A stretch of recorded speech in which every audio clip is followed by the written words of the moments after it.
Commander Weber's order would kill 47 innocent men. Samuel knew this, but he couldn't stop it.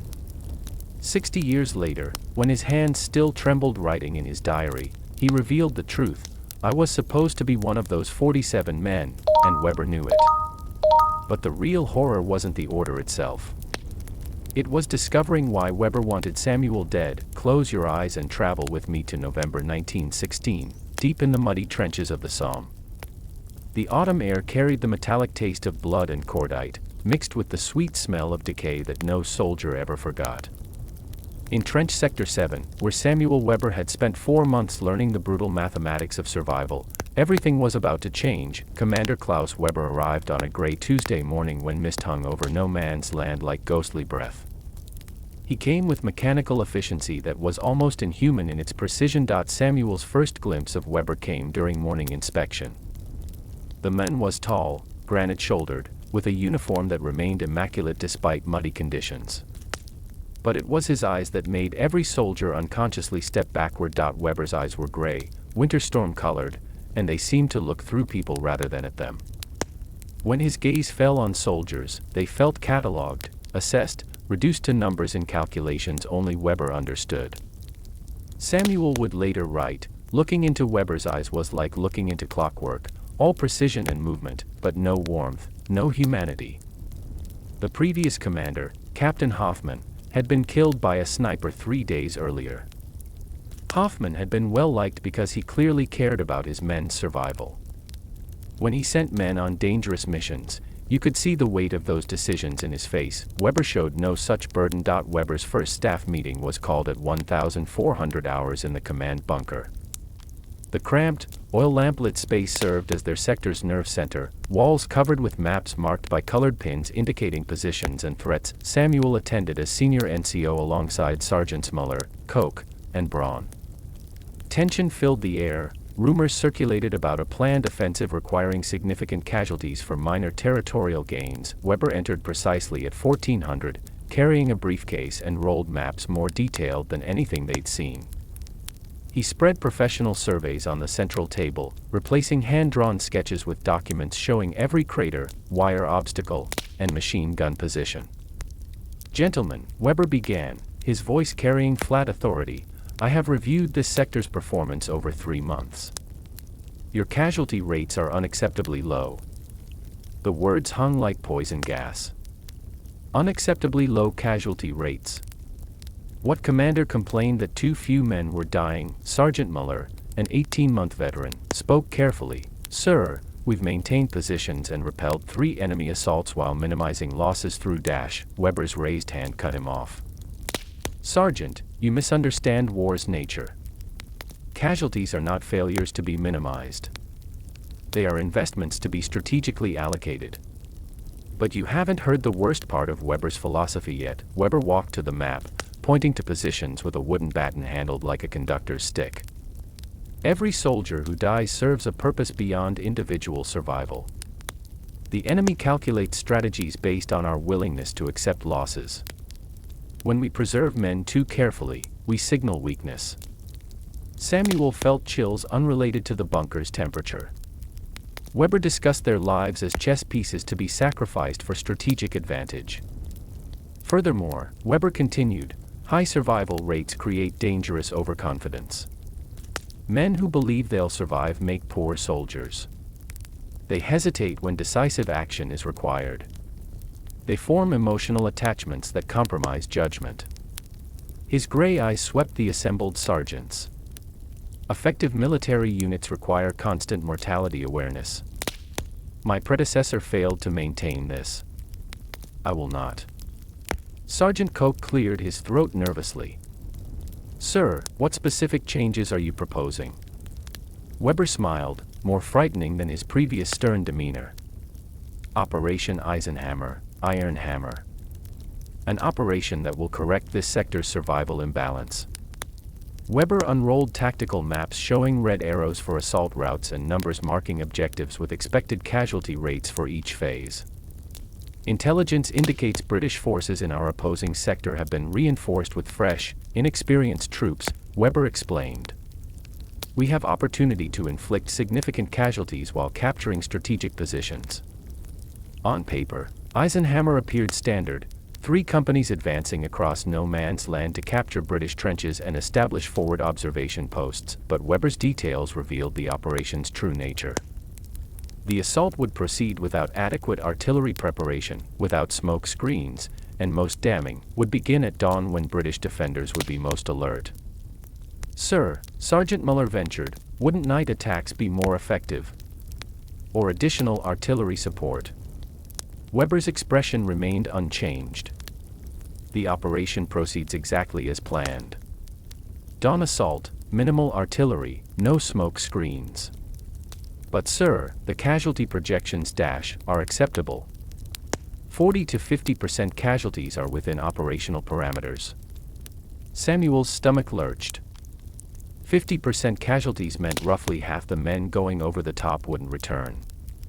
In their sector, that meant approximately 47 soldiers. 47 men would die not to achieve victory, but to satisfy Weber's belief that their sector needed more death. What you don't know yet is how Weber chose which men would die. After the briefing, Weber called Samuel back. "Weber," the commander said, consulting a list, "Samuel Weber, born March 15, 1897, Munich. Father Anton Weber, schoolteacher. Mother Maria, 2 sisters Anna and Sophie." Samuel was startled by the personal details. "Yes, sir. 4 months in this sector. Your survival rate is notable." "I've been fortunate, sir." Weber's gray eyes fixed on Samuel uncomfortably. "Fortune has nothing to do with it. You survive because you think too much. You hesitate. You calculate risks instead of following orders instinctively." "Sir, I follow all orders to the best. Do you know why thinking soldiers are dangerous, Weber?" "No, sir." "Because they ask questions. Questions lead to doubt. Doubt spreads like disease." Weber closed his briefcase with a sharp snap. "You will lead the first assault wave in Operation Eisenhammer." The words hit like a physical blow. First wave was almost certainly death, facing the heaviest machine gun fire, most alert defenders, highest probability of death. "Sir, might I ask? You may not ask why. Only when and how. When is 0530 tomorrow? How is leading 18 men across 200 yards of no man's land to assault British positions at coordinates 247.635? 19 men total." Most of the first wave casualties that evening, Samuel faced choosing 18 men to follow him into almost certain death. Selection was supposedly based on military criteria, but Samuel knew he was choosing who lived and who died. He sat with a name list, pencil, and crushing chest weight. Around him, soldiers continued evening routines, unaware their fate was being decided by a 19-year-old who could barely keep his hand steady. Heinrich noticed his distress immediately. Heinrich always noticed when something was wrong. "What's troubling you?" Heinrich asked, settling beside Samuel. Looking at Heinrich, his closest friend, the man who'd kept him sane through 4 months of hell, Samuel realized with horror that Heinrich's name would have to be on the list. "I have to lead an assault tomorrow morning," Samuel said carefully. Heinrich's expression grew serious. "What kind of assault?" "The kind where most of us don't come back."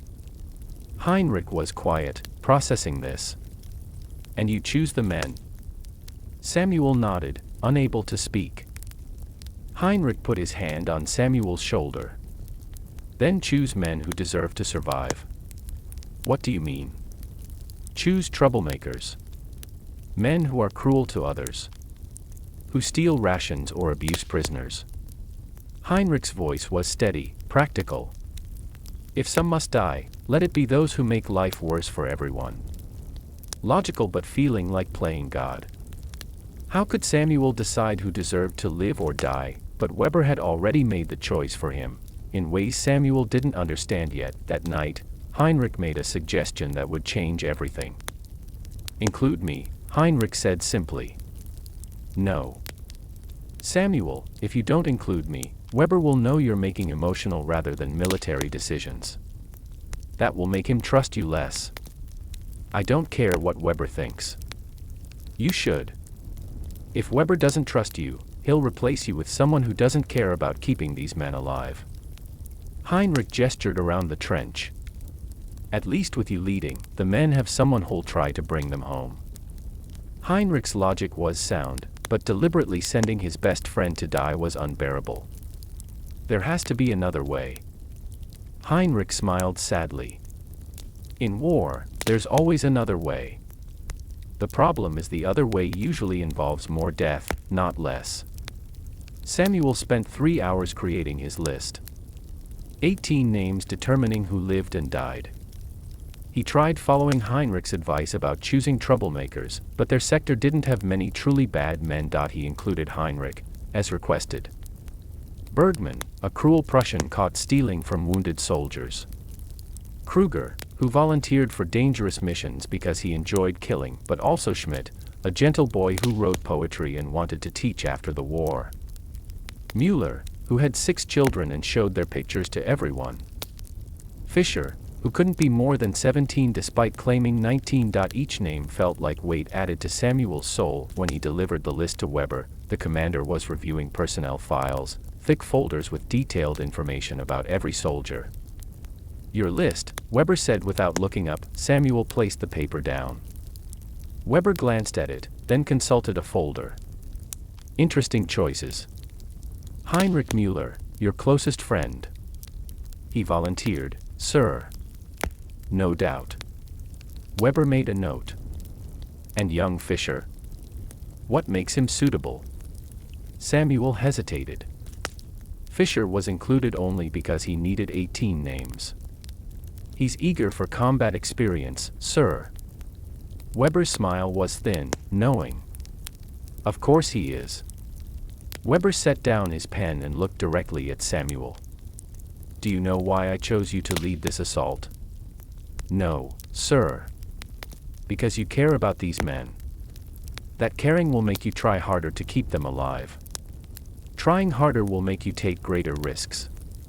Greater risks will ensure you die with them. Now you're about to learn the true purpose behind Weber's deadly game. Samuel stared at Weber, processing what he'd heard. Sir, I don't understand. Don't you? Weber leaned back, studying Samuel like a scientist examining a specimen. You're popular with the men. They respect you, trust your judgment. That makes you dangerous to proper military discipline. I've never disobeyed an order, sir. No, but you've questioned them. In your mind, if not aloud. I can see it in your eyes every time I give instructions.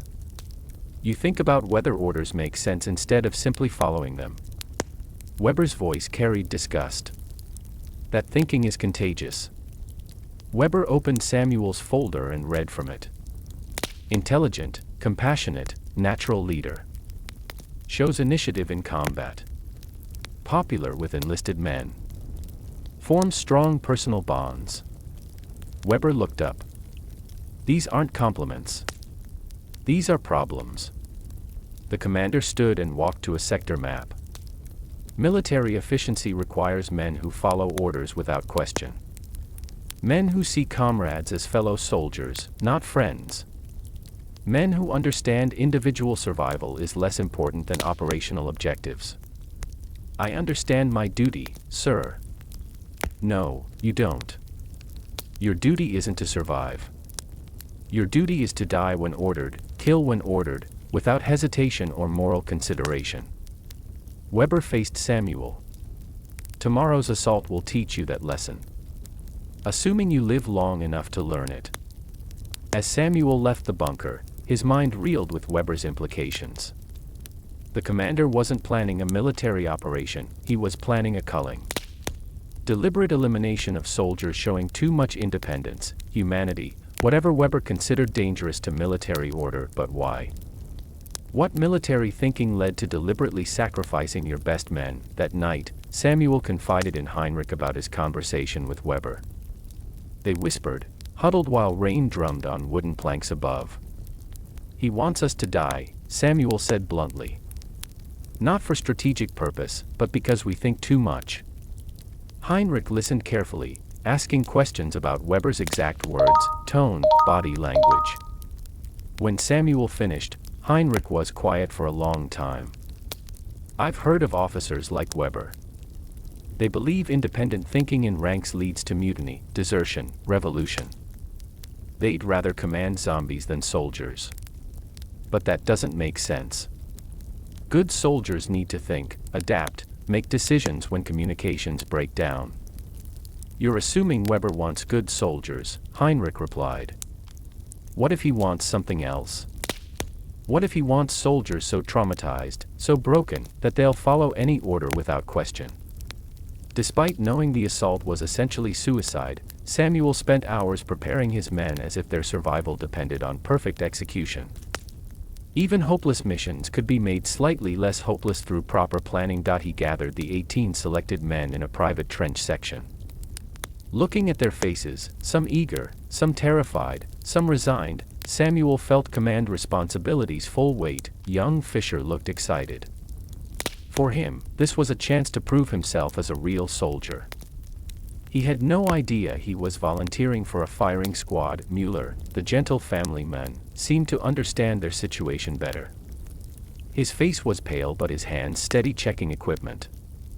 He'd volunteered from duty, not eagerness. Bergman, the cruel Prussian, actually seemed pleased. He enjoyed violence and saw the assault as opportunity to kill British soldiers before dying himself. Heinrich sat slightly apart, cleaning his rifle with methodical precision. His face showed no emotion, but Samuel recognized signs of deep thought. Heinrich was planning something. As men prepared equipment, Heinrich approached Samuel with an unusual request. I need you to do something, Heinrich said quietly. What? Heinrich pulled out a small leather journal, personal diary bound in fine leather with his initials embossed. If I don't come back tomorrow, send this to my sister. Her address is inside the front cover. Samuel took the diary, surprised by its weight. Heinrich, you're going to be fine. We all are. Heinrich smiled that sad smile Samuel knew well. Maybe. But if not, promise you'll send it to Greta. I promise. Heinrich squeezed Samuel's shoulder. Good. Now, there's something else about tomorrow's assault. What? Weber didn't choose those British positions randomly. I've been watching their patrol patterns for weeks. The section we're attacking has been abandoned. Samuel stared. What do you mean, abandoned? The British pulled most defenders out 3 days ago. They're expecting an attack, but not where Weber is sending us. Heinrich's voice was grim. Weber knows this. Heinrich explained his reconnaissance observations over previous weeks. British forces had been reinforced, but not in positions they would attack. Instead, British commanders concentrated new troops in northern and southern sectors, expecting German attacks there. Weber's chosen section was now defended by a skeleton crew, perhaps 15 soldiers instead of 50 to 70 who would normally occupy such positions. A properly planned assault could easily succeed with minimal casualties. So why is Weber sending us to die if the mission could succeed? Samuel asked. Heinrich's expression was dark. Because success isn't the objective. Weber wants you dead, specifically. And other independent thinkers in this sector dead. The assault is designed to fail not because the enemy is too strong, but because Weber is sabotaging his own operation. Weber was deliberately sacrificing his own men not for strategic advantage, but for internal political control over surviving soldiers. How do you know all this? Heinrich was quiet. Because I've been gathering intelligence on British positions for weeks. And because I've been watching Weber since he arrived. That night, Samuel barely slept. He lay listening to trench sounds, snoring soldiers, scurrying rats, distant artillery from other sectors. But mostly, he thought about choices. Weber's order was militarily legal. Refusing meant court-martial and execution for cowardice. Following meant death for himself and 18 others. No option seemed to avoid death, but Heinrich's information changed the equation. If British positions were lightly defended, a modified assault might succeed. They could complete their mission, survive, and return with intelligence. Weber would have no complaint grounds if the operation succeeded. The problem was success would require disobeying Weber's specific tactical instructions. Instead of a straight charge, they'd need to use cover, coordinate movements, and approach intelligently. It would look nothing like the suicidal frontal assault Weber ordered. Samuel would have to choose between following orders that killed his men, or disobeying orders in ways that might save them. He wrote, "Weber wants us to die like heroes. But what if the most heroic thing is to live like cowards?" At 0500 hours, Samuel gathered his 18 men in the forward trench. Sky was lightning east, but thick fog hung over no man's land, providing potential cover. Weber's plan hadn't anticipated the men were equipped for close combat, rifles with bayonets, grenades, wire cutters, and grim determination of soldiers believing they'd die for their country. Samuel looked at each face, knowing his next decisions would determine how many saw another sunset. Heinrich positioned himself near the group's center, close enough for support but far enough to avoid obvious friendship. His equipment was immaculately maintained, face showing calm composure that had become his trademark. Fisher bounced slightly, nervous energy mixed with excitement. This was his first major assault, and despite Samuel's warnings about dangers, Fisher believed this was his chance to become a real warrior. Mueller stood quietly, face composed in the expression of a man who'd accepted probable death but was determined to face it with dignity. He'd written letters to his children, sealed them carefully, entrusted them to soldiers not participating in the assault. At 0525, Weber appeared in the forward trench. His uniform was impossibly still, perfectly clean and pressed. His gray eyes swept over assembled men like a farmer evaluating livestock. "Gentlemen," Weber began, voice carrying easily in pre-dawn quiet, "today you have opportunity to serve the fatherland in the most meaningful way possible. You will carry German arms honor across no man's land into enemy positions." Standard military rhetoric, but Weber's delivery made it sound more like funeral oration than battle cry. "Your objective is simple: advance to British trenches, engage enemy forces, hold positions until relieved. Do not deviate from the planned route. Do not seek cover unless wounded. Do not retreat unless specifically ordered." Weber paused, gaze lingering on Samuel. "Speed and momentum are essential. The enemy will respect bold action but exploit any hesitation or fear." These were exact instructions that would kill them all.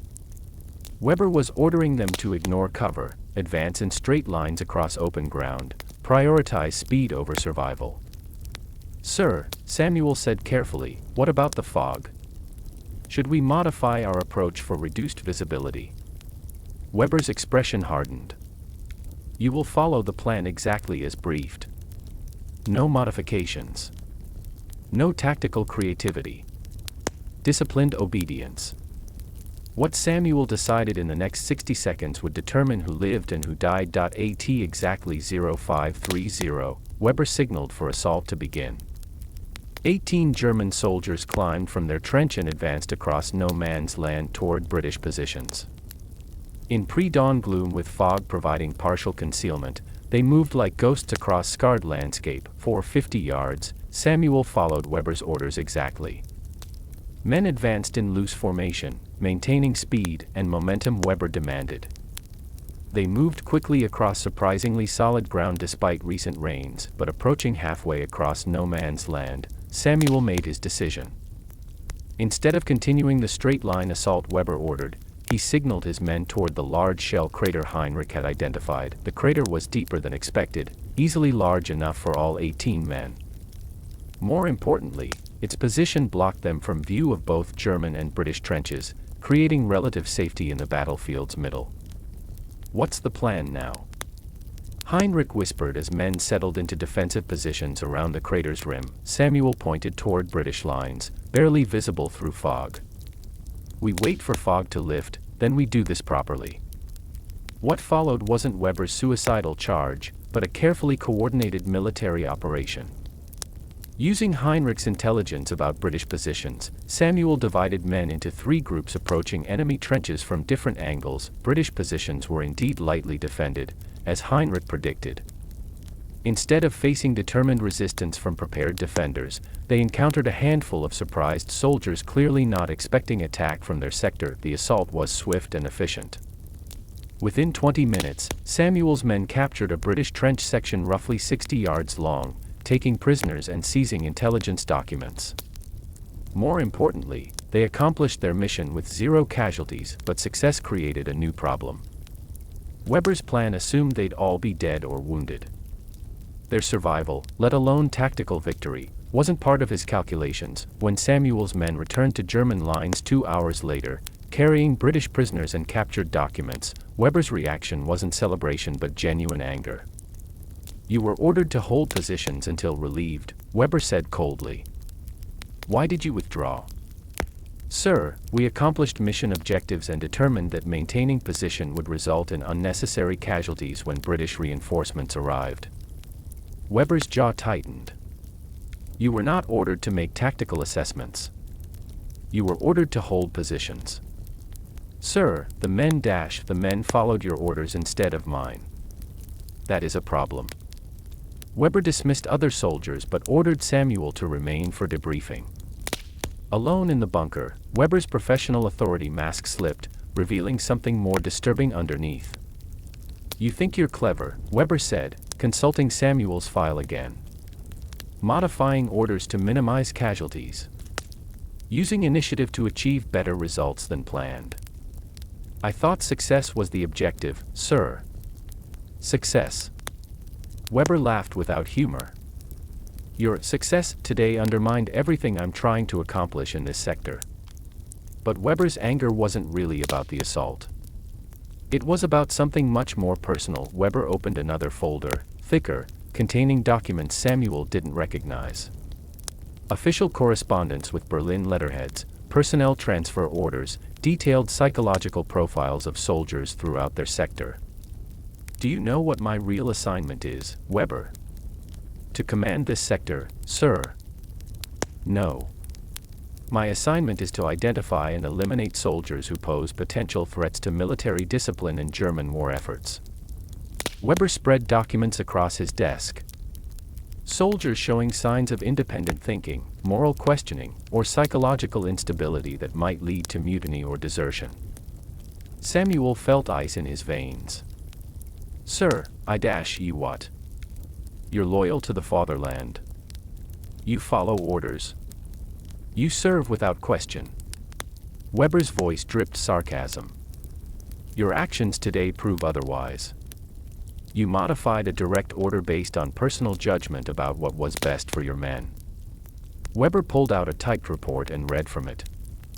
Corporal Samuel Weber demonstrates consistent pattern of prioritizing soldier welfare over operational objectives. Shows strong emotional attachment to subordinates. Likely to question orders resulting in high casualties. Recommended for immediate reassignment to punishment battalion or elimination through combat operations. The document bore official seals from German military intelligence. Samuel was marked for death by his own side. Weber explained his methodology with clinical detachment of a doctor describing surgery.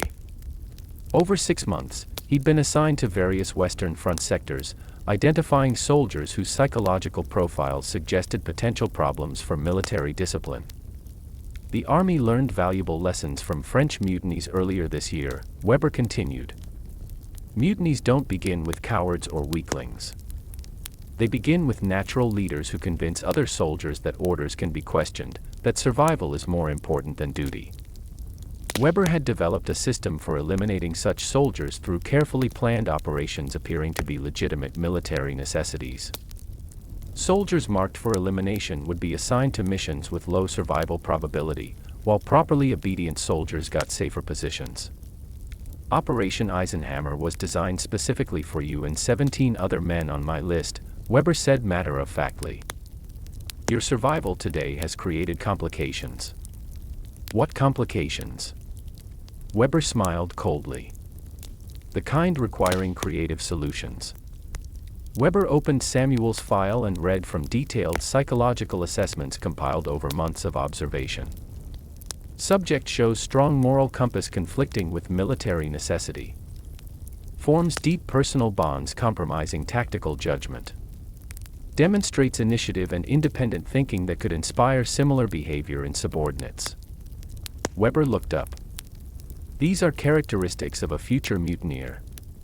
Or deserter. Or revolutionary. I've never shown disloyalty to Germany, sir. Loyalty to Germany and loyalty to German military command aren't the same thing, Weber replied. You're loyal to an abstract idea of your country. But when military orders conflict with your personal moral code, which do you choose? It was a trap question, but Samuel answered honestly. I choose whatever keeps my men alive while accomplishing our mission. Exactly. You choose personal judgment over military authority. That makes you dangerous. Weber closed the file and leaned back. Tomorrow morning, you'll be reassigned to a special reconnaissance mission. Alone. Into a no-man's land section our intelligence indicates is heavily mined. That evening, as Samuel contemplated Weber systematically planning his death, Heinrich approached with a proposal from nowhere. What if there was a way to remove Weber from command? Heinrich asked quietly. Samuel looked shocked. That would be mutiny. Not mutiny. Investigation. Heinrich's voice was measured. What if Weber's activities were brought to higher command attention?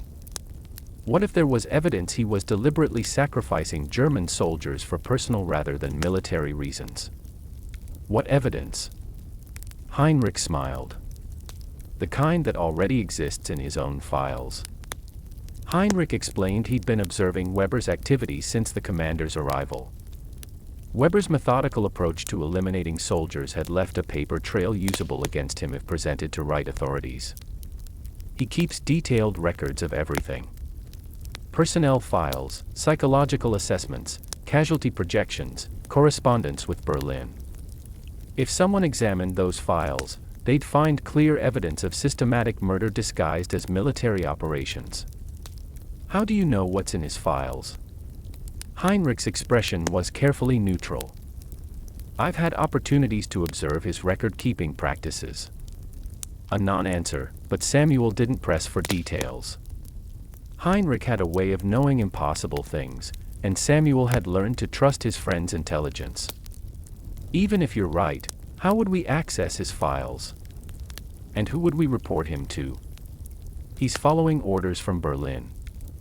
Maybe he's not following Berlin orders, Heinrich suggested. Maybe he's exceeded his authority. Maybe what he's doing is unauthorized, even by German intelligence standards.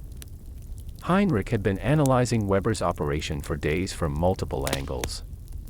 His conclusion was that Weber's systematic elimination went beyond any legitimate military intelligence operation. Think logically, Heinrich said. German high command needs good soldiers to win this war. They need men who can think, adapt, lead under pressure. Weber is eliminating exactly the soldiers Germany needs most. So what are you saying? Weber might be working for his own agenda, not Germany's. Or someone else entirely. The suggestion was so shocking Samuel initially dismissed it. You think Weber is a traitor?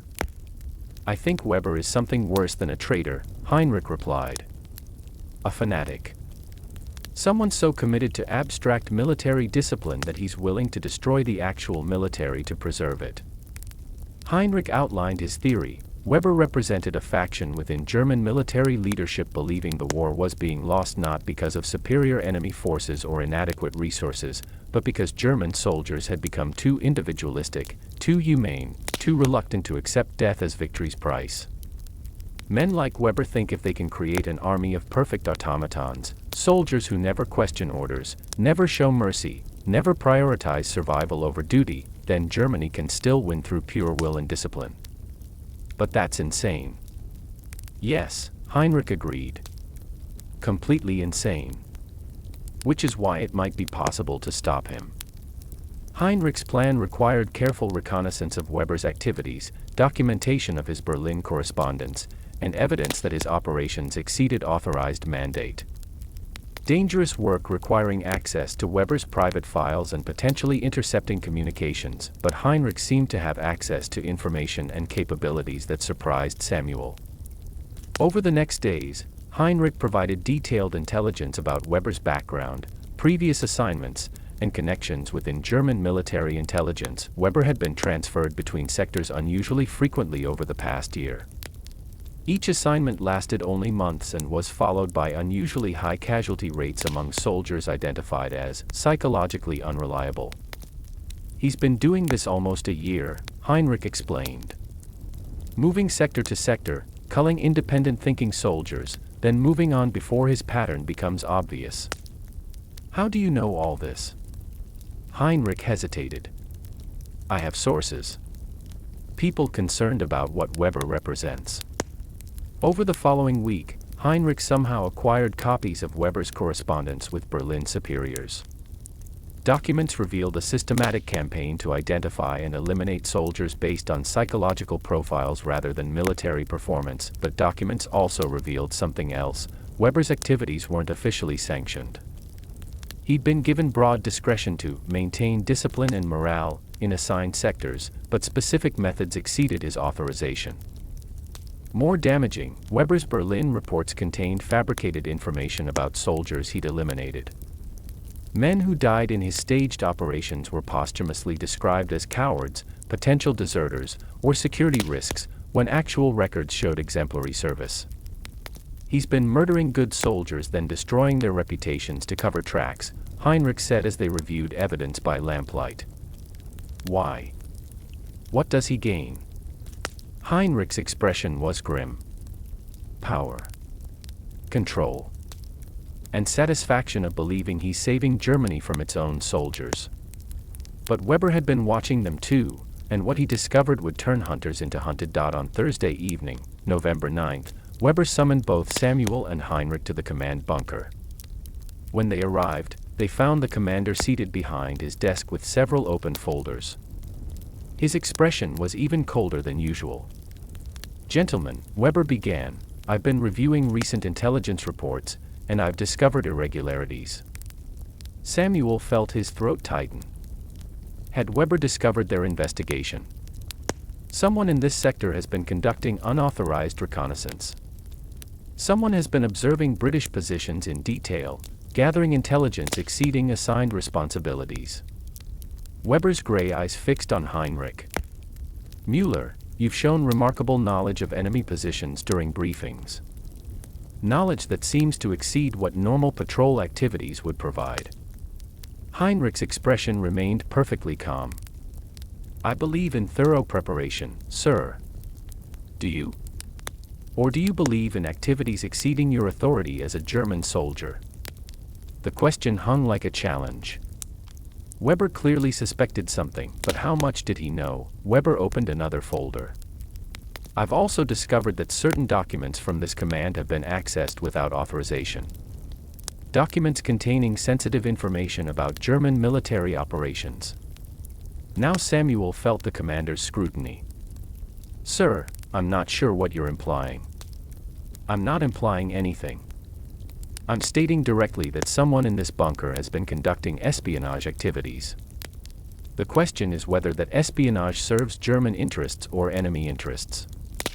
Weber stood and walked around his desk, positioning himself between the soldiers and bunker exit. His hand rested casually on his sidearm, a gesture seeming natural but carrying unmistakable threat. Heinrich Müller, Weber said formally, you are under suspicion of conducting unauthorized intelligence activities that may constitute espionage against the German Empire. Heinrich's calm never wavered. That's a serious accusation, sir. What evidence supports it? Weber smiled. The evidence is your own competence. No ordinary soldier acquires detailed enemy position knowledge you've demonstrated. Either you're conducting reconnaissance exceeding authorization, or you're receiving information from enemy sources. I observe carefully during assigned patrols, Ask questions of soldiers from different sectors, pay attention to intelligence briefings. Do you? Or do you already know what intelligence briefings will contain before they're delivered? The implication was clear. Weber suspected Heinrich of being a spy. But something else in the commander's tone suggested suspicions went beyond simple espionage. Corporal Weber, Weber continued, turning to Samuel, you've shown remarkable tactical knowledge during recent operations. Knowledge seeming to come from intelligence sources beyond those available to a soldier of your rank. I plan carefully, sir. I study maps and intelligence reports. Yes. But you also modify orders based on intelligence not included in official briefings. Intelligence that seems remarkably accurate. Weber's voice grew harder. Intelligence that could only come from someone with access to British planning or German intelligence files exceeding your clearance. Weber returned to his desk and opened a final folder, thicker than others and bound with official seals indicating highest-level classification. Gentlemen, I'm sharing information that will clarify your situation. 3 weeks ago, German intelligence became aware this sector had been infiltrated by at least one enemy agent. Someone providing detailed information about our defensive positions, patrol schedules, and planned operations to British forces. Samuel felt room temperature drop. If Weber had proof Heinrich was a spy, intelligence indicates this enemy agent has been operating here approximately 3 months. That he's formed close relationships with German soldiers to facilitate intelligence gathering. And that he may have recruited German collaborators to assist his activities. Weber's gray eyes moved between Heinrich and Samuel. You two have been inseparable since Mueller's arrival. You've shared information, coordinated activities, and demonstrated knowledge exceeding what either should possess individually. The commander's voice became formal, official. Heinrich Mueller, Samuel Weber, you are both under arrest on suspicion of espionage and collaboration with enemy forces. But as Weber reached for his sidearm, something unexpected happened. Heinrich began to laugh, not nervous laughter of a man caught in lies, or desperate laughter of someone facing death. Genuine amusement, as if Weber had told a particularly funny joke. Commander, Heinrich said, still chuckling, you've made an error in your analysis. Weber's hand froze on his weapon. Explain. Heinrich reached into his jacket pocket, slowly, carefully, keeping hands visible, and withdrew a document he unfolded on Weber's desk. Official German intelligence identification, complete with photograph, fingerprints, and authorization seals. My name is not Heinrich Mueller, he said calmly. I am Agent Henri Zimmermann, German intelligence, assigned to investigate reports of systematic elimination of valuable German soldiers by officers exceeding their authority. Everything you thought you knew about this story is about to change. Weber stared at the document, his face cycling through shock, confusion, and calculation. This is impossible. Is it? Heinrich, Henri, smiled. I've been investigating your activities for 2 months, Commander Weber. Your pattern of transferring between sectors, systematic elimination of soldiers with psychological profiles indicating independent thinking, falsification of casualty reports to Berlin. Heinrich spread additional documents on Weber's desk, copies of the same files Weber thought were secure, along with analysis showing his activity patterns across multiple sectors.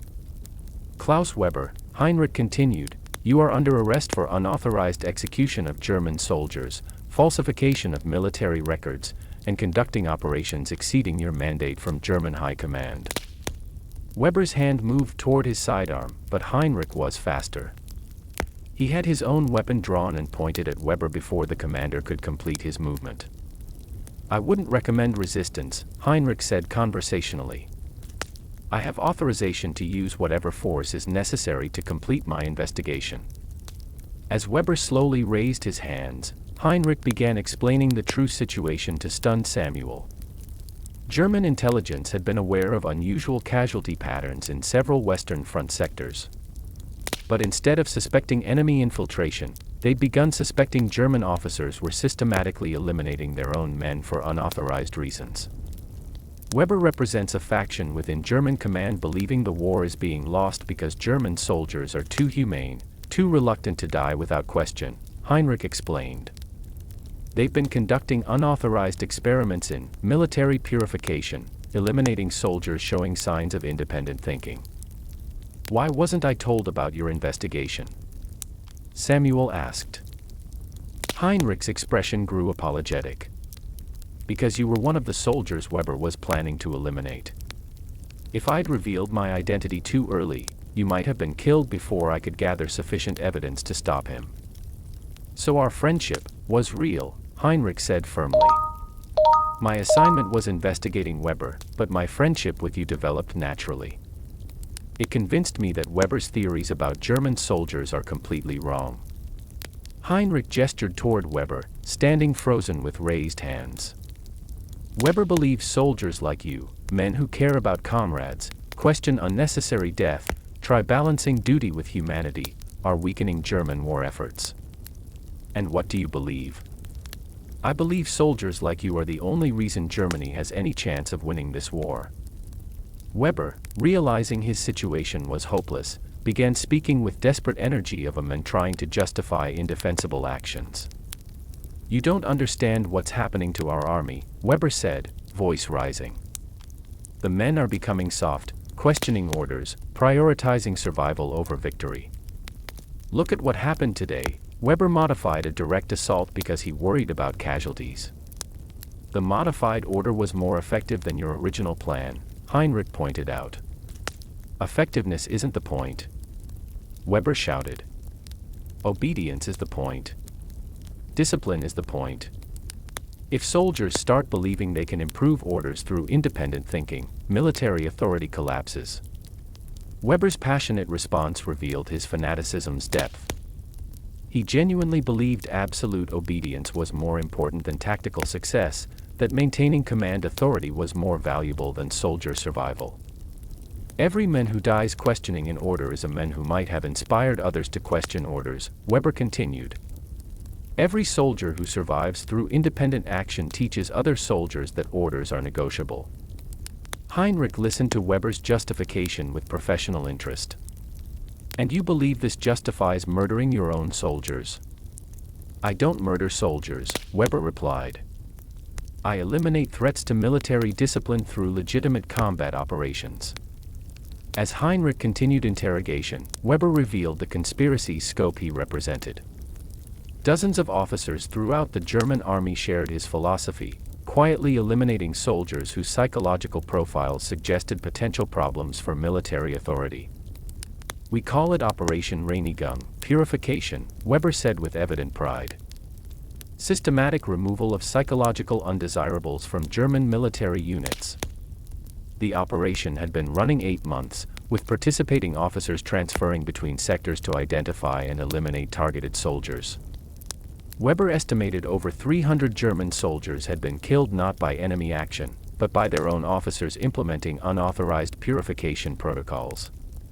300. Samuel was horrified. You've murdered 300 German soldiers.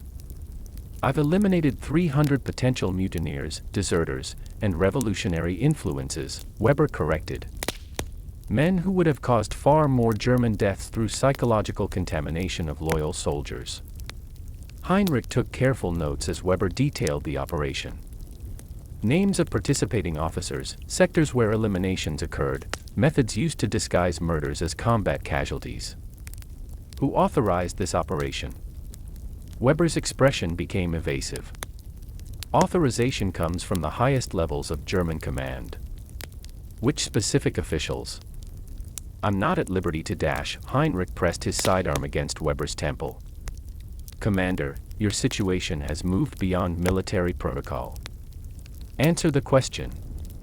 Under interrogation, Weber revealed Operation Reinigung had been conceived by officers believing Germany was losing the war not because of enemy superiority, but because of declining military discipline within German ranks. The conspiracy included colonels, generals, and intelligence officials who concluded German soldiers had become too influenced by socialist ideas, too reluctant to die without question, too willing to prioritize survival over abstract national honor concepts. We studied French mutinies, Weber explained. We analyzed the Russian Revolution. We identified psychological factors that lead soldiers to rebel against their own command structure.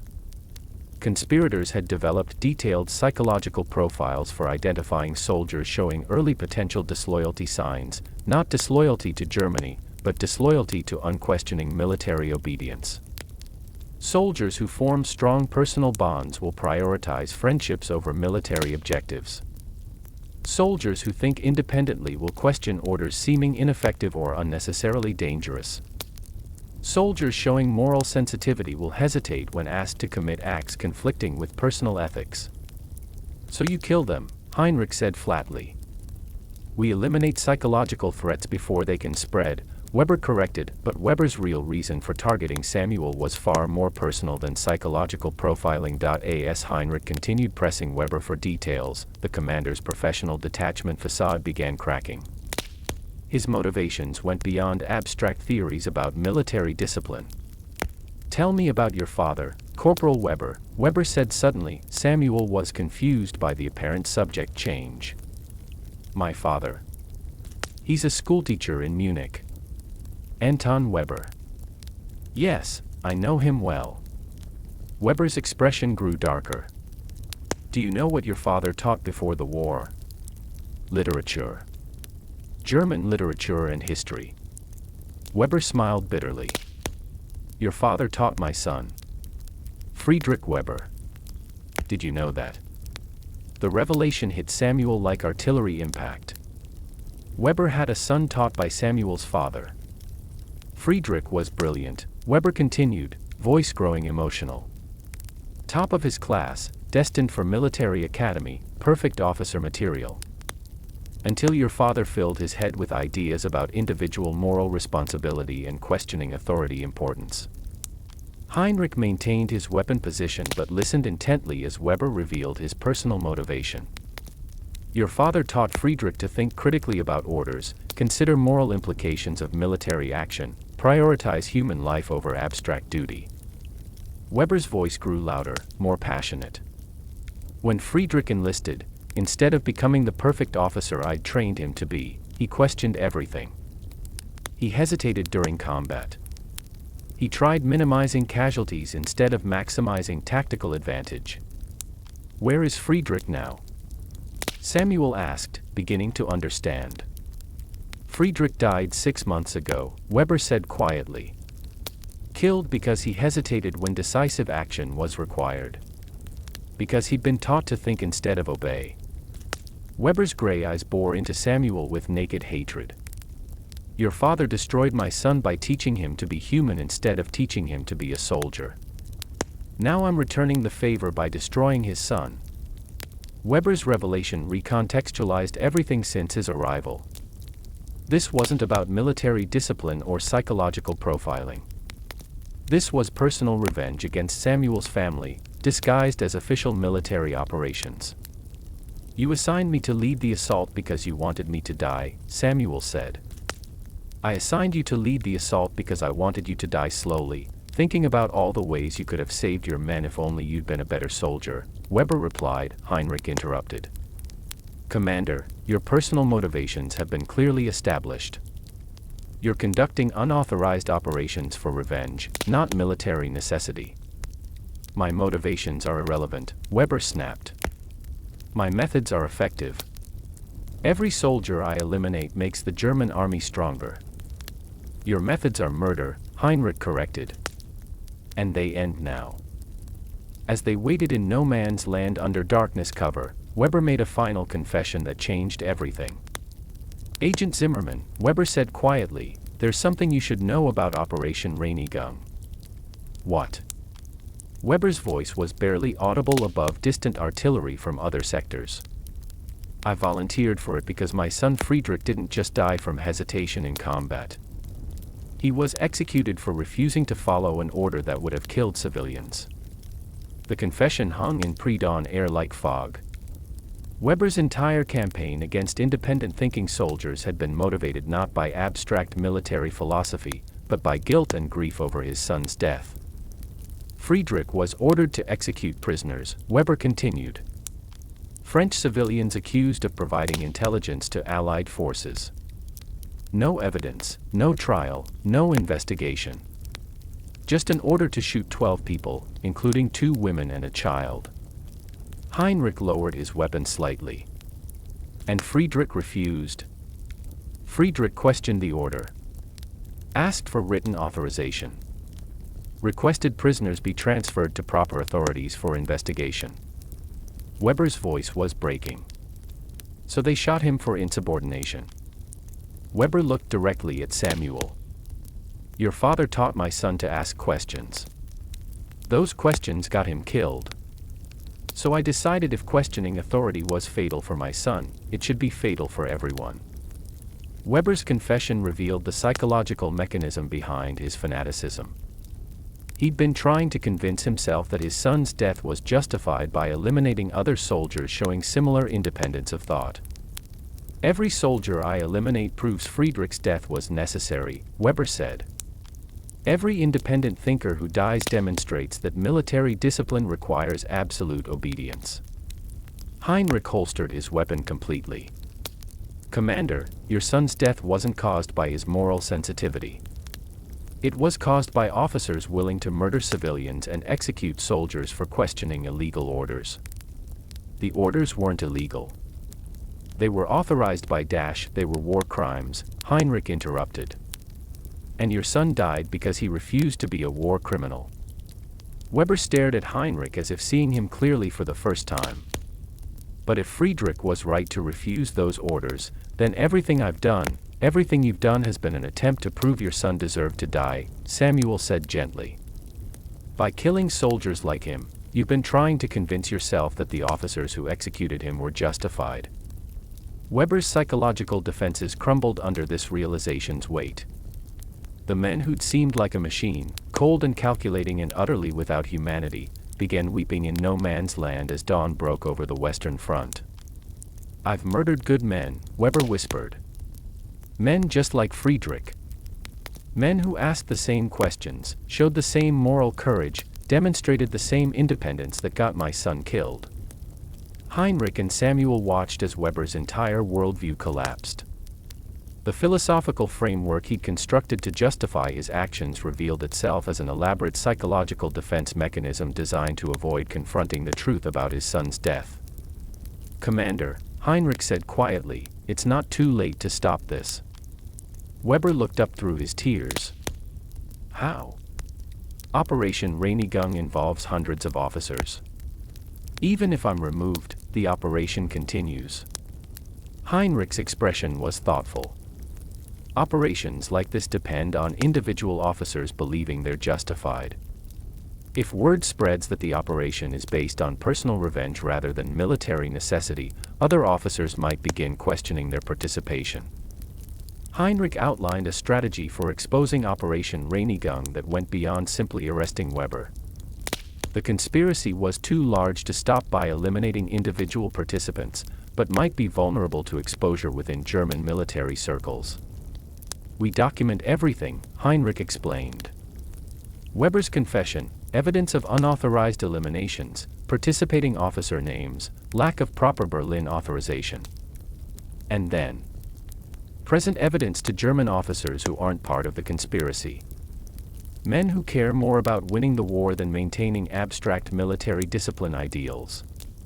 Weber, listening to their planning, made an unexpected offer. I'll help you. Heinrich looked skeptical. Why? Because I want to undo what I've done. I can't bring back men I've killed, but I can prevent future killings. Weber's voice was steady now, emotional breakdown replaced by grim determination. I know which officers are involved, which sectors they're operating in, how they select targets, how they disguise murders as combat casualties. What do you want in return? Weber's request was simple and heartbreaking. I want to write a letter to my son's grave, apologizing for what I became after his death. And I want you to ensure Friedrich's real service record is preserved, not the fabricated one justifying his execution. The following days saw one of warfare history's strangest partnerships.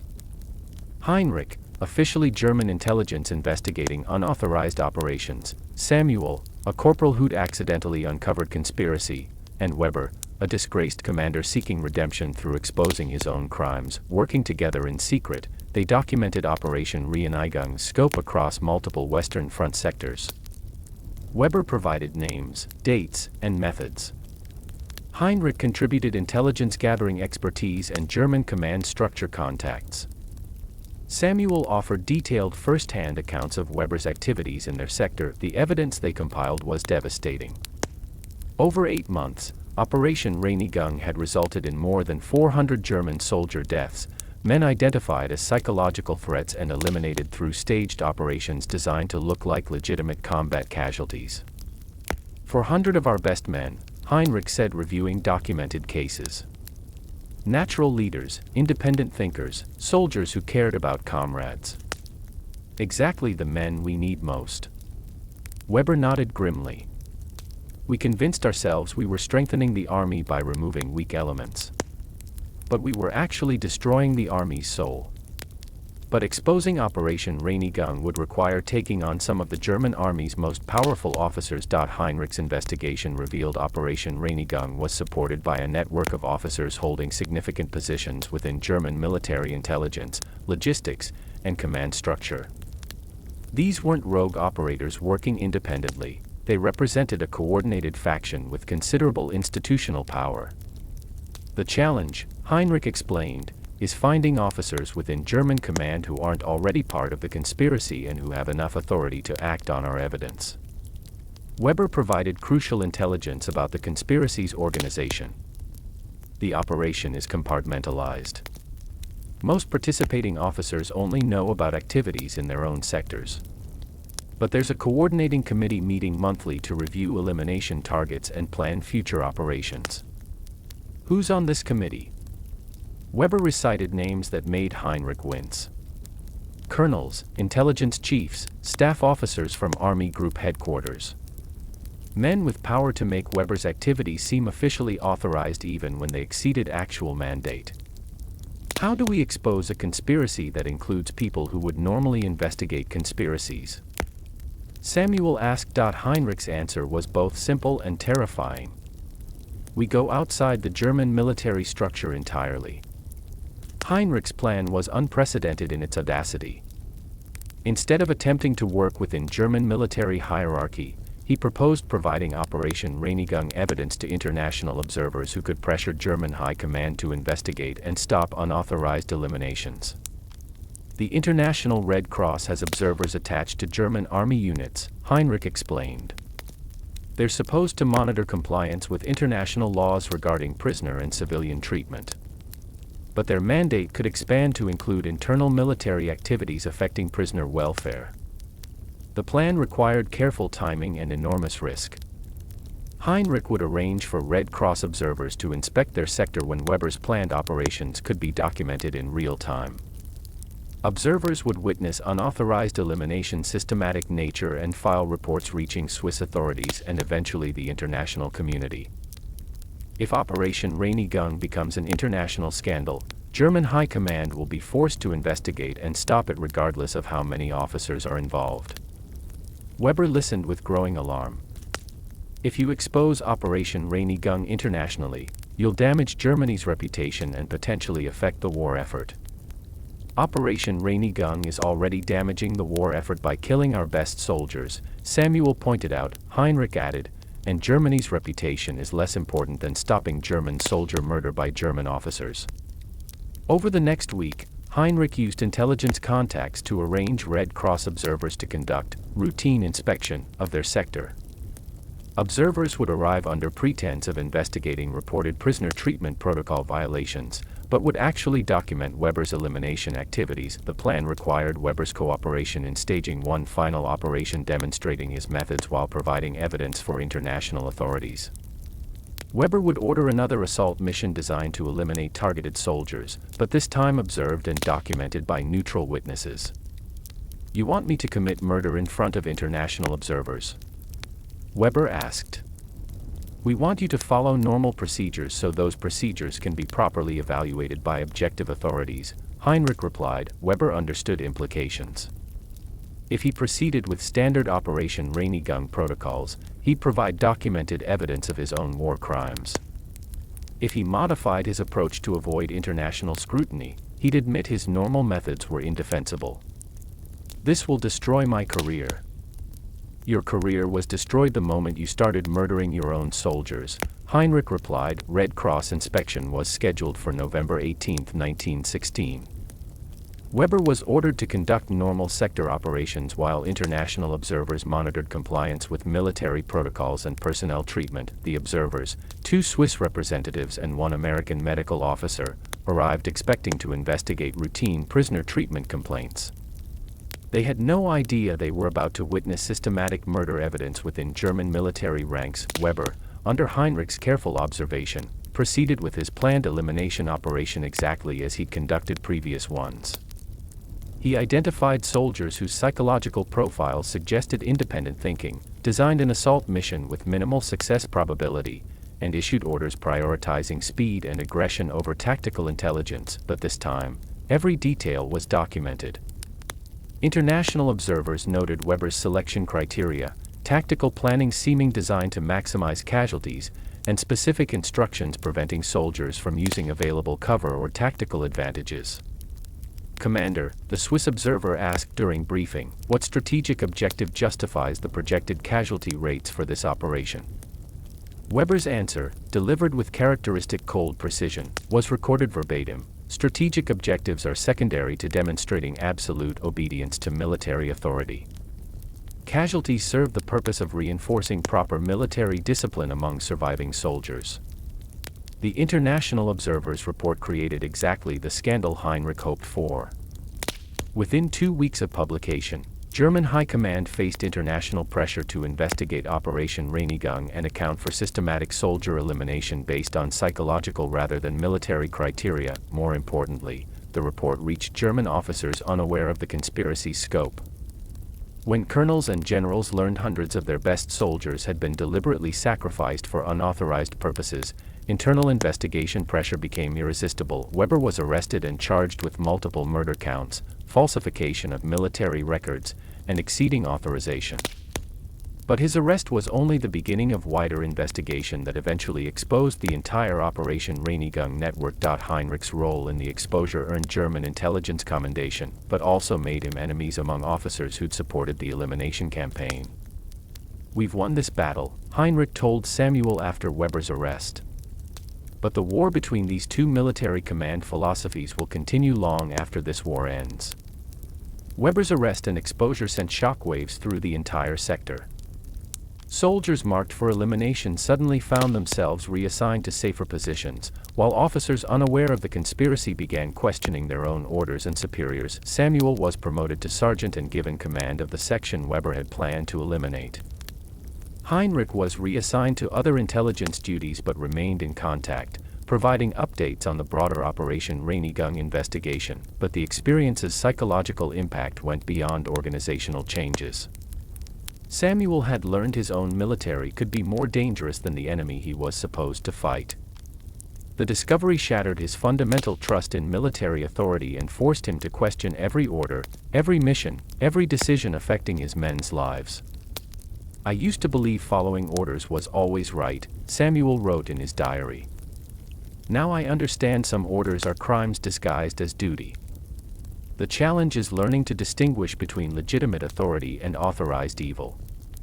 Heinrich's Operation Reinigung exposure triggered comprehensive German military intelligence investigation that eventually identified over 200 officers involved in unauthorized elimination activities.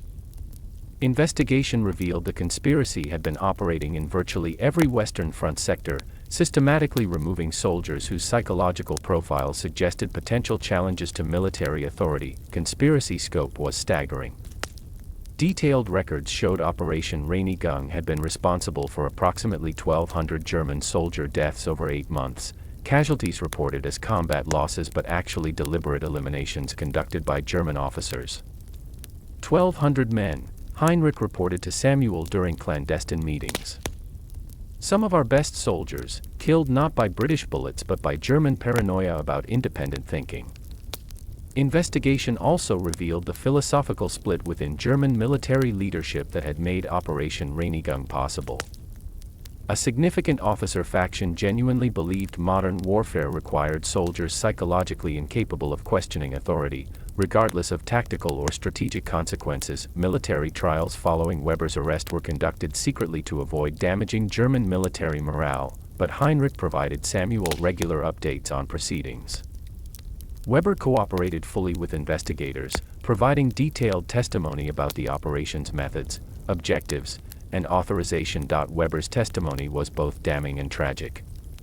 He described his psychological state following his son's execution, gradual descent into fanaticism, and systematic murder of soldiers who reminded him of Friedrich. I convinced myself that every independent thinker I eliminated was preventing future mutinies, Weber testified.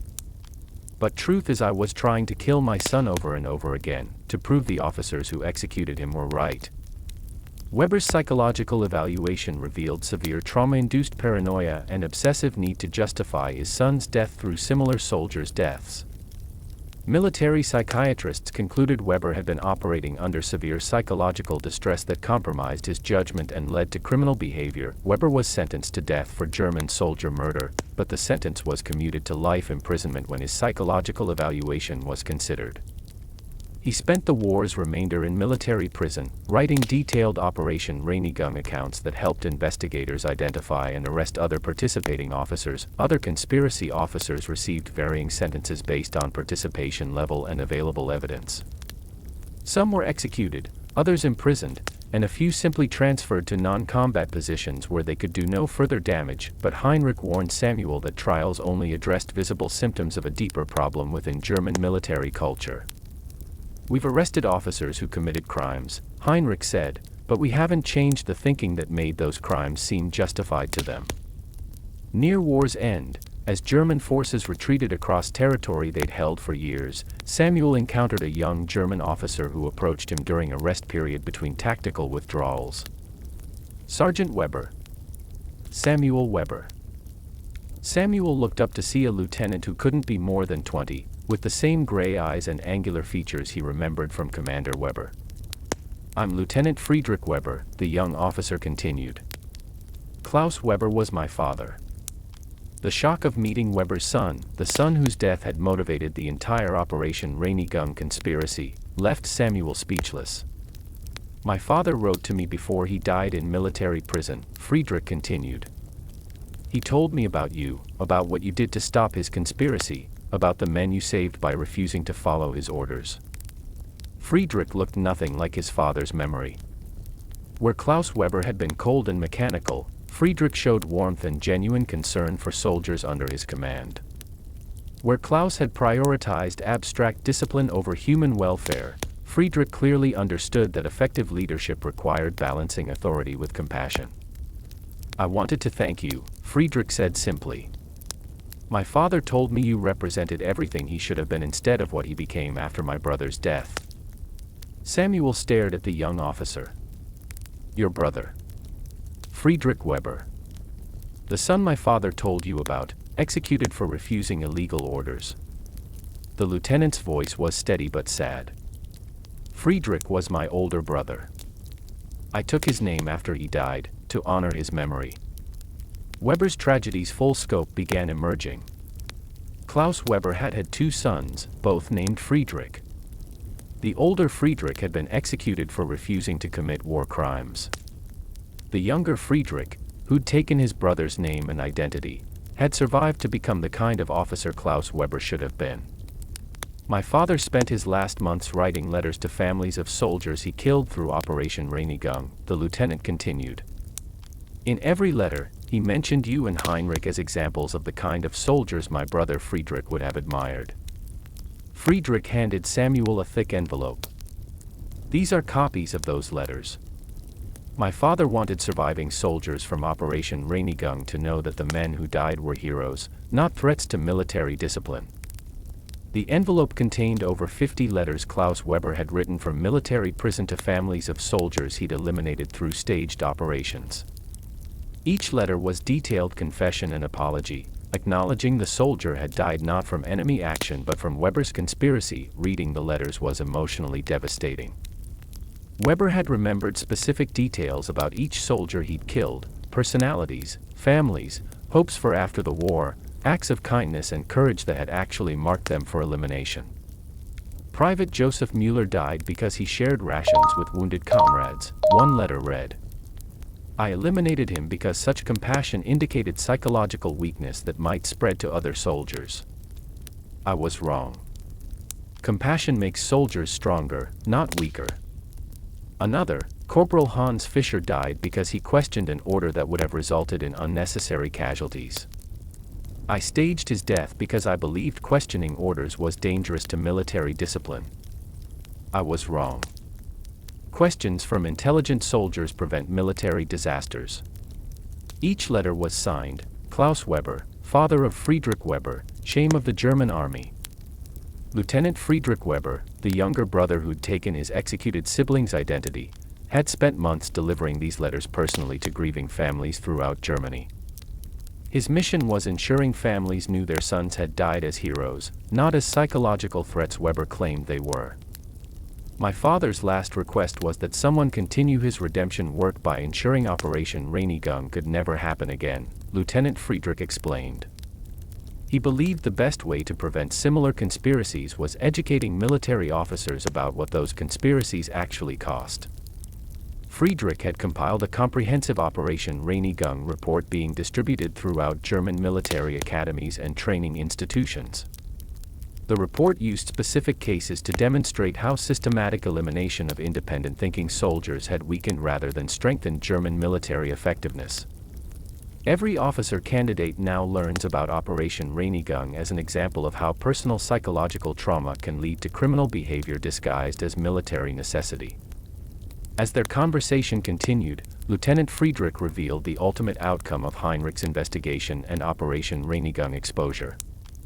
The scandal had reached German military command's highest levels, but its impact went far beyond participating officer arrests. My father's conspiracy exposure led to complete review of German military policies regarding soldier welfare and command authority, Friedrich explained. Military intelligence developed new protocols for identifying and preventing unauthorized operations targeting German soldiers. More importantly, the scandal influenced broader German military thinking about discipline and effectiveness balance.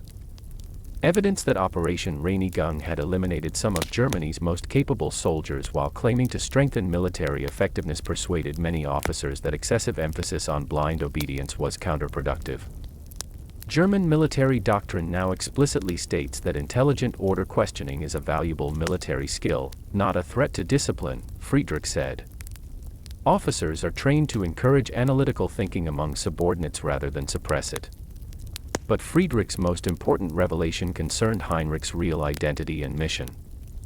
Agent Zimmermann, Heinrich, wasn't originally assigned to investigate my father specifically, Friedrich explained.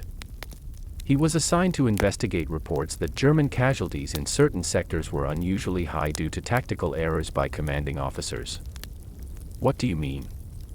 Friedrich smiled. Heinrich's investigation was supposed to determine whether officers like my father were incompetent or dealing with unusually effective enemy resistance.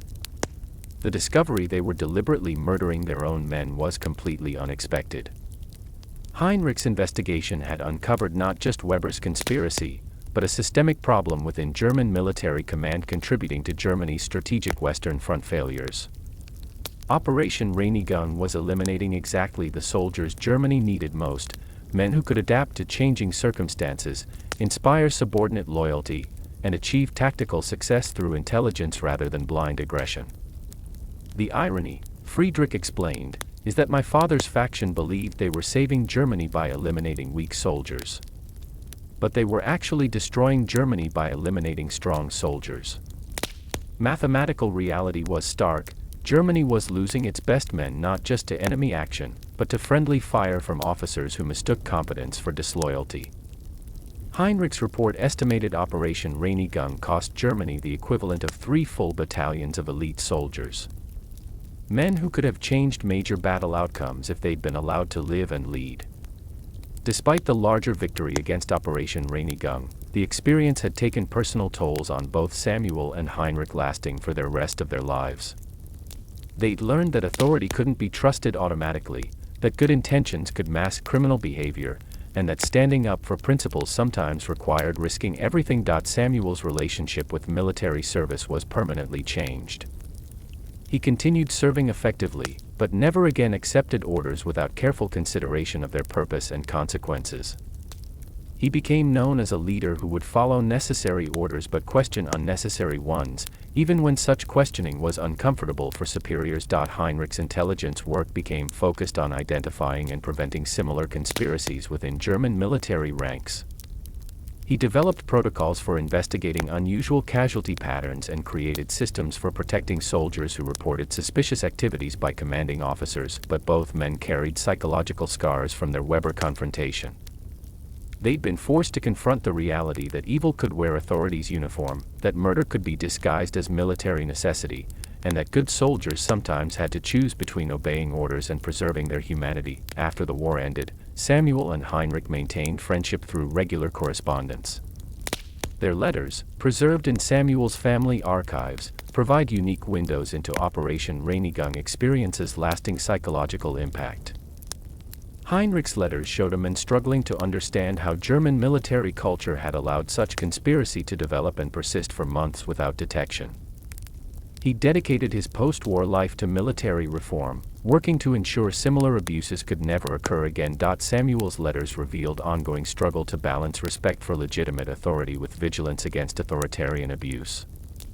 He'd become a teacher after the war, following his father's footsteps, but his approach to education was shaped by military experience.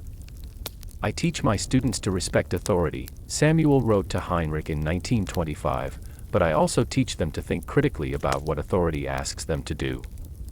The goal is creating citizens who can distinguish between legitimate leadership and authorized evil. In 1955, nearly 40 years after World War I's end, Samuel received a letter providing the final Weber conspiracy puzzle piece. The letter was from Lieutenant Friedrich Weber, now a successful Munich businessman, revealing information classified since war's end.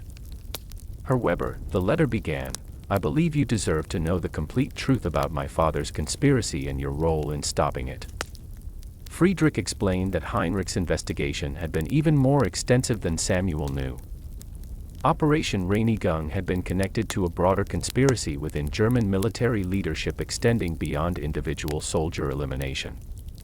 Officers involved in Operation Reinigung were planning what they called Phase 2, systematic elimination of civilian leaders deemed insufficiently supportive of total war policies, Friedrich wrote.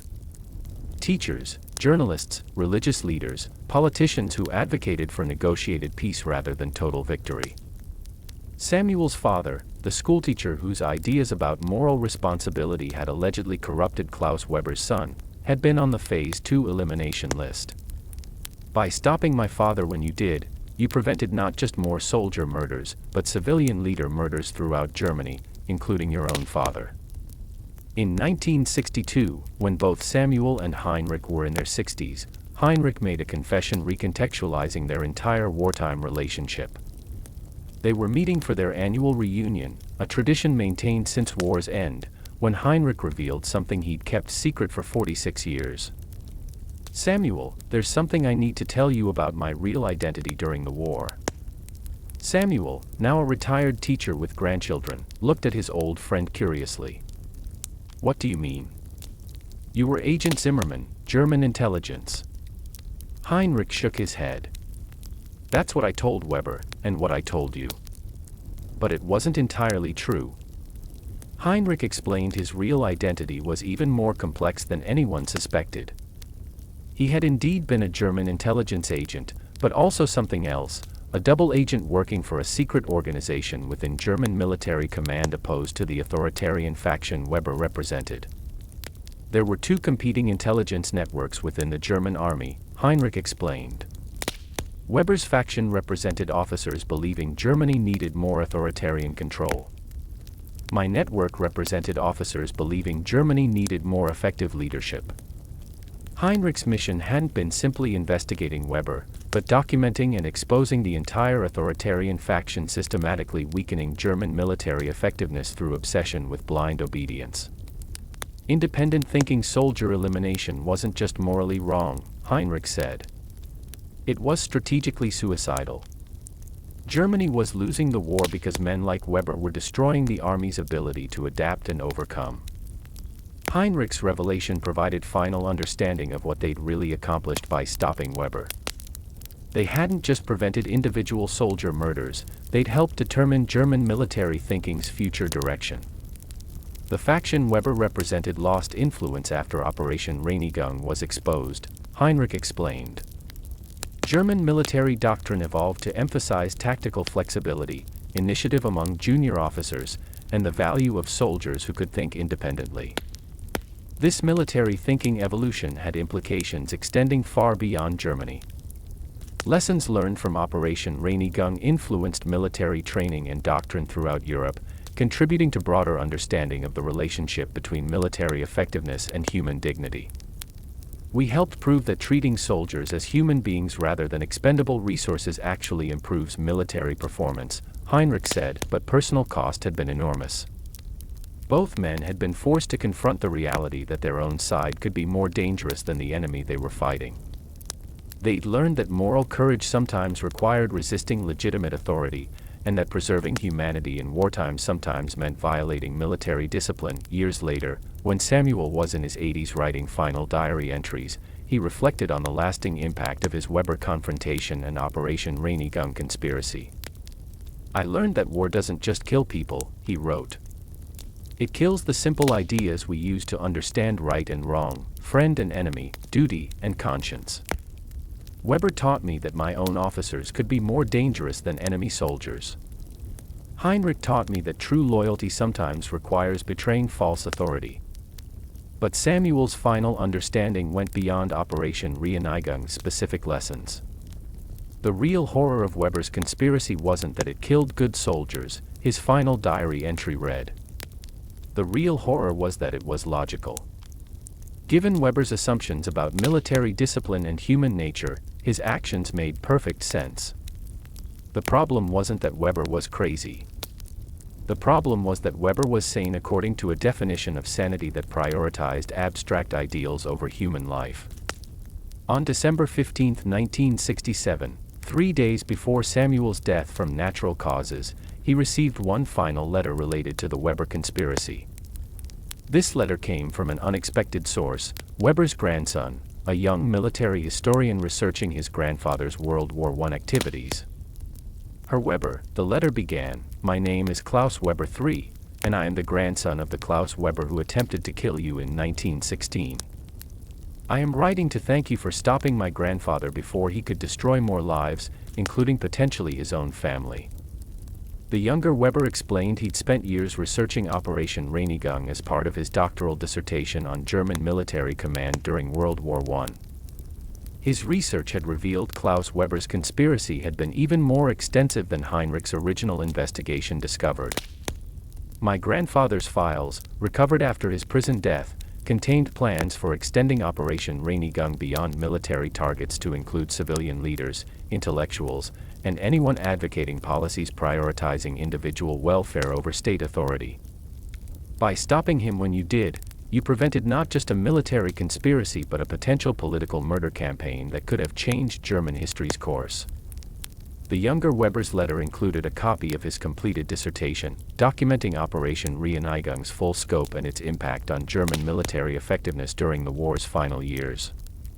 "Your actions in 1916 helped preserve the principle that moral courage is compatible with military service.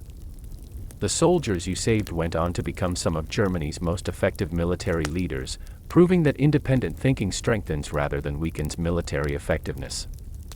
As Samuel read the younger Weber's dissertation, he finally understood the complete scope of what he and Heinrich had accomplished by stopping Klaus Weber's conspiracy.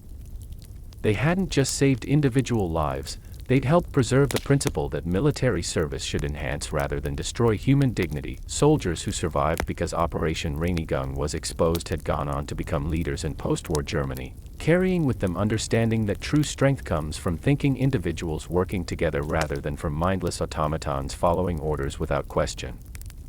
Heinrich was right, Samuel wrote in his final diary entry. Weber's conspiracy failed not because it was immoral, but because it was ineffective. An army of thinking soldiers will always defeat an army of obedient robots, because thinking soldiers can adapt when robots cannot. But Samuel's final reflection went beyond military effectiveness to something more fundamental about human nature and the challenge of maintaining humanity in dehumanizing circumstances. War forces people to choose between competing loyalties: loyalty to authority versus loyalty to conscience, loyalty to abstract ideals versus loyalty to specific human beings. Weber chose authority and abstractions. Heinrich and I chose conscience and human beings. The fact that our choice also turned out to be more militarily effective was a bonus, but it wasn't the reason we made it. 3 days after writing his final diary entry, Samuel Weber died peacefully in his sleep. His family found his completed diaries and prepared to donate them to a local historical society for preservation, but when they contacted the historical society, they discovered something that would have amazed Samuel. Heinrich had already donated his own wartime diaries to the same institution, with specific instructions that they be kept together with Samuel's papers when they became available. Heinrich's final note to the Historical Society read, "These diaries document one of World War I's most important but unknown events, Operation Reanigung's exposure and human dignity preservation within military service.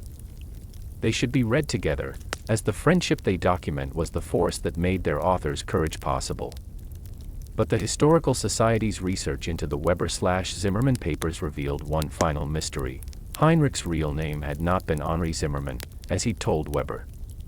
German intelligence had no record of an agent Zimmermann operating in Western Front sectors during 1916-1917. Heinrich's true identity, and the real source of his knowledge about Weber's conspiracy, remained a mystery that would puzzle historians for decades.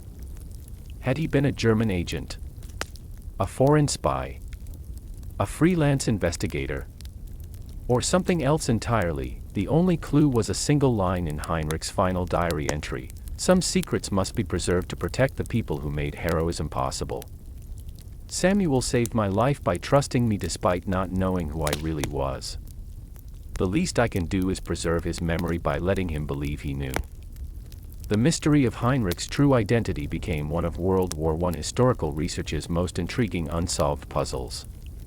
But regardless of who Heinrich really was, his friendship with Samuel had stopped a conspiracy that could have changed German military history's course and saved hundreds of lives in the process, and perhaps that's what matters most about their story, not Heinrich's identity mystery, but their friendship's reality and the courage it gave them to stand up against authorized evil when standing up seemed impossible.